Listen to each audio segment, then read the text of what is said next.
I think following the events of the credit crisis, it's pretty clear that actually the question isn't what's the point of audit, it's was audit to the point. And I think we've all reflected over the past 3 or 4 years, and indeed our regulators have, around the issues that many institutional investors are focused on.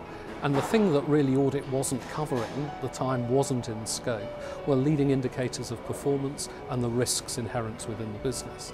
And I think there's a valid question to ask as to whether the scope of audit should be changed to encompass those types of issues, maybe at the expense of defocusing certain other aspects of the annual report today. I think the role of the auditor needs to develop in a number of ways.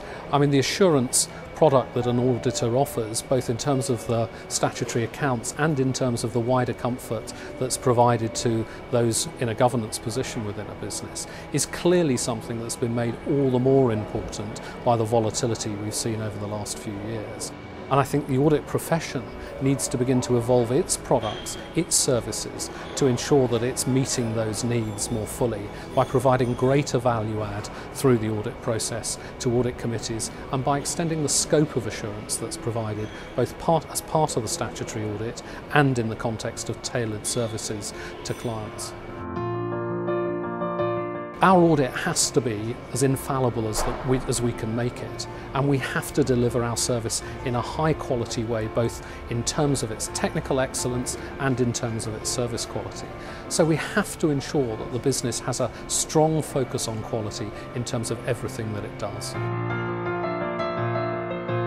I think one of the real positives of Barnier is that he's raised the debate in a number of areas, and Barnier, together with various other regulatory initiatives, has definitely made the relevance issue one that's been brought into sharper focus.